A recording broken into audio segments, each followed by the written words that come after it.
Parfois on se sent lourd, on se sent fatigué. Et ça m'a inspiré cette recette d'un bon taboulé pour nous donner un peu de légèreté. Allez, viens, on va se préparer ça.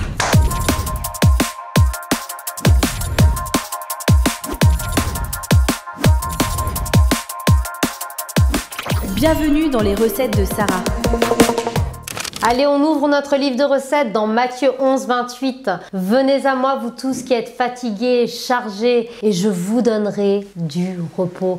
Le taboulé, c'est ce plat frais, coloré, simple, mais complet, qui se savoure sans alourdir. C'est l'image d'un cœur qui choisit la légèreté face à la surcharge d'un esprit qui se repose, mais en Dieu.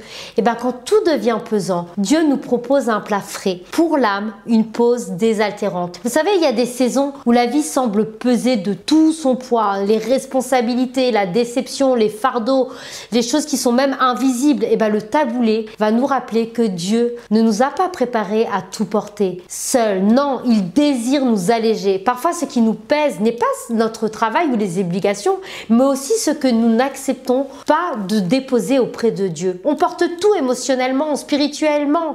Ce plat nous invite aujourd'hui à trier, à nous rafraîchir aussi. Alors, nous aurons besoin de semoule de blé qui va représenter la base de ce qu'on absorbe. C'est notre fondement et la parole de Dieu. Même les temps lourds deviennent soutenables dans la présence de Dieu. Il nous faudra aussi bien sûr des tomates, c'est l'amour, la douceur de Dieu qui éclate dans les moments de chaleur intérieure. Concombre, symbole de fraîcheur et de renouvellement quand le Saint-Esprit qui vient apaiser les brûlures. De l'amande fraîche, le zeste d'espérance qui réveille nos journées endormies.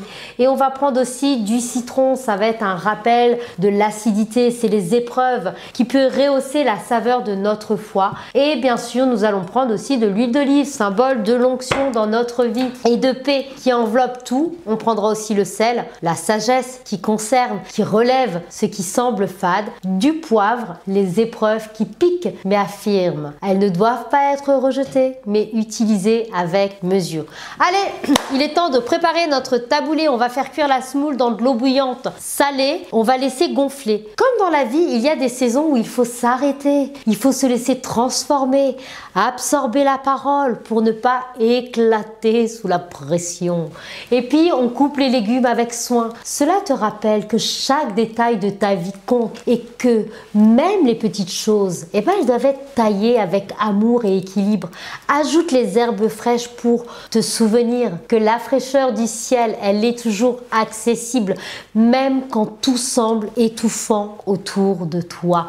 Verse le citron, l'huile, le sel, le poivre. Ce sont les touches finales de l'esprit qui redonnent sens à tes journées. Il n'y a pas trop simple pour goûter à Dieu. Pas de cœur trop épuisé pour être relevé. Non. Laisse reposer maintenant ton taboulé au frais pendant 1 heure. Prends ce temps aussi symboliquement pour te mettre à l'écart. Respire, prie et puis laisse Dieu agir. Ce n'est pas une perte de temps. C'est le secret de la légèreté retrouvée. Tu sais ce qui est formidable avec ce taboulé? C'est qu'il est nourrissant sans jamais nous alourdir. Il nous rappelle la vérité profonde. Tu as le droit de ralentir. Tu as le droit de t'arrêter et de déposer tout auprès de Dieu. Trop souvent, tu crois que tu dois tout porter, tout gérer, tout résoudre. Tu te reconnais? Mais Dieu t'invite aujourd'hui à trouver du repos en lui. Il ne veut pas te voir crouler sous le poids. Non, il veut que tu vives en paix, que tu sois réellement épanoui. Une invitation à réapprendre à la simplicité et à te reconnecter à l'essentiel. Ta relation avec lui.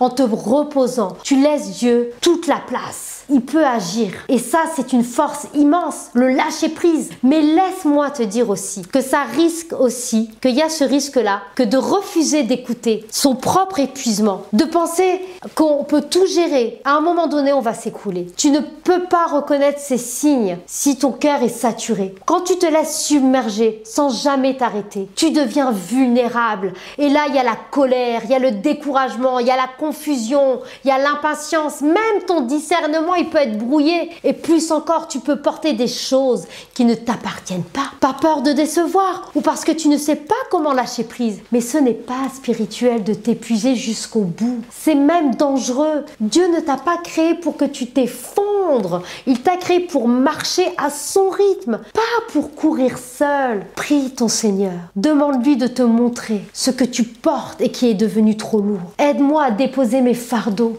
Apprends-moi la légèreté en toi, Seigneur. Prends le temps aussi de lire Matthieu 11, 28 à 30 lentement et laisse chaque mot s'imprégner en toi. Le taboulé, il est frais, il est léger et coloré, contrasté avec ce que nous ressentons quand tout devient pesant. Et pourtant, il nous enseigne quelque chose, le bon équilibre des ingrédients va rendre le plat digeste. Et bien, tout comme le bon équilibre de notre priorité rend notre vie plus vivable. Et bien, quand tout devient lourd, c'est souvent parce que nous portons ce que Dieu nous a pas demandé de porter ou que nous essayons de tout gérer seul. Mais tu n'es pas seul. Jésus a dit, venez à moi, vous tous qui êtes fatigués, qui êtes chargés, et je vous donnerai du repos. Ce verset, c'est une invitation divine à déposer ce qui nous écrase, à réorganiser maintenant notre vie, nos engagements, nos pensées. Alors ne laisse pas ton cœur s'alourdir au point de t'épuiser. Cherche la légèreté spirituelle comme on cherche la fraîcheur d'un bon taboulé.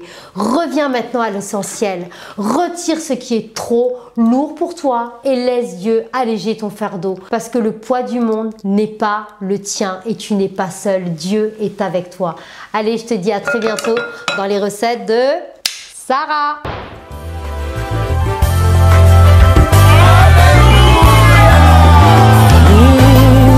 Le monde attend de nous un signe, la révélation de tes enfants.